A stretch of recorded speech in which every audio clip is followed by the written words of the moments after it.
السلام علیکم۔ میرا یہ سوال ہے کہ زندگی میں پریشانیاں بہت ہیں، بہت صبر کر رہے ہیں، لیکن کب تک صبر کرنا چاہیے؟ وعلیکم السلام ورحمۃ اللہ وبرکاتہ۔ آپ نے جو سوال کیا ہے، زندگی میں پریشانیاں ہی پریشانیاں ہیں، کب تک ہم آخر صبر کریں؟ زندگی میں بعض لوگوں کے اللہ تعالیٰ اپنا رحم فرما دیا کہ سکون ہی سکون کی زندگی عطا فرمایا، ایسے لوگ دعوتی میدان میں قدم رکھیں۔ اور دوسرا جو سوال کیا گیا، اتنی پریشانیاں زندگی میں ہیں، آخر کب تک صبر کریں ہم؟ تو عزیز سامعات کرام، جیسا میں نے اپنی تقریر میں کہا، اللہ تعالیٰ قرآن مجید میں اسپیشلی بیان کرتا ہے، ہم تمہیں ضرور آزمائیں گے۔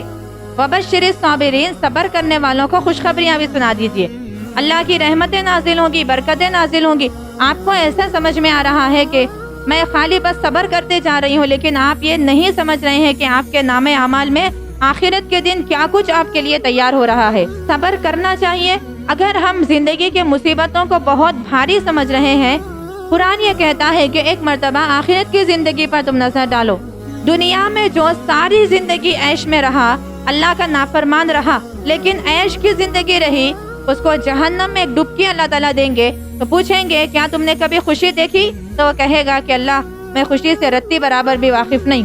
آج جو زندگی میں ساری زندگی تکلیفیں گزارتے رہے لیکن صبر کرتے رہے، تو اللہ تعالیٰ جو ہے قیامت کے دن جنت میں ان کو لے جا کر باہر نکالے گا اور پوچھے گا کیا تم نے کبھی دنیا میں مصیبت دیکھی ہے؟ تو لوگ کہیں گے کہ اللہ، کبھی ہم نے مصیبت نہیں دیکھی۔ عزیز سامعات، آخرت کی زندگی کو اگر ہم ذہن میں رکھیں گے تو دنیا کی مصیبتیں ہمارے لیے ہلکی ہو جائیں گی اور دنیا کی مصیبتوں پر صبر کرنا ہمارے لیے آسان ہو جائے گا۔ جیسا کہ میں ایک واقعہ حدیث کا سنا دوں، ایک صحابیہ اللہ کے نبی صلی اللہ علیہ وسلم کے پاس تشریف لائی اور انہوں نے کہا، یا رسول اللہ، مجھے مرگی کا دورہ پڑتا ہے، میرے لیے دعا کیجئے کہ اللہ تعالیٰ یہ مرض کو دور کر دے۔ اللہ کے نبی صلی اللہ علیہ وسلم نے ان کی کاؤنسلنگ کیسے کی؟ رسول اللہ وقت کے پیغمبر تھے، اگر دعا کرتے تو فوراً وہ بیماریوں سے ہمیشہ کے لیے چلے جاتی، لیکن اللہ کے نبی چاہ رہے تھے کہ اس عورت کو آخرت میں بہترین بدلہ ملے۔ رسول کی دعا ہو گئی، لیکن یہ عورت بدلے سے محروم ہو جائے گی۔ اللہ کے نبی نے اس کی کاؤنسلنگ کی اور کہا کہ خاتون، اگر تم چاہو تو میں دعا کروں گا، تمہاری مصیبت ختم ہو جائے گی، لیکن تم صبر کر کے اپنی آخرت بلا لینے چاہتی ہو کیا تم صبر کرو گی؟ تو کہا، اللہ کے نبی نے کاؤنسلنگ کی، اگر تم صبر کر لو گی تمہاری آخرت بہتر ہے، اگر تم چاہتی ہو کہ میں دعا کروں تو پھر یہ ہمیشہ کے لیے تمہارا مرض ختم ہو جائے گا۔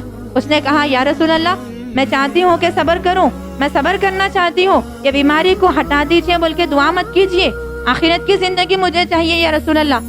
اللہ کے نبی صلی اللہ علیہ وسلم سے پھر کہنے لگی، یا رسول اللہ، صبر کر لوں گی، بیماری باقی رہنے دیجئے، صبر کر لوں گی میں، لیکن اللہ سے اتنی دعا ضرور کر دیجئے کہ بیماری میں میرا جسم پہ سے لباس ہٹ جاتا ہے، یہ میرا ستر باقی رہے، یہ دعا آپ کر دیجئے۔ اللہ کے نبی صلی اللہ علیہ وسلم نے اس عورت کے لیے وہ دعا کی اور اس کا زندگی پر ستر باقی رہا۔ عزیز سامعات، اس سے معلوم ہوتا ہے کہ ہم یہ جو کہتے ہیں کہ بھائی کب تک صبر کریں، کب تک صبر کریں، یاد رکھ لیں زندگی کے آخری لمحے صبر کرنا ہے، آخرت میں اجر کی امید رکھتے ہوئے۔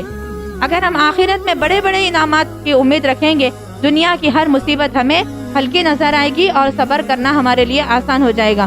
جزاک اللہ خیر۔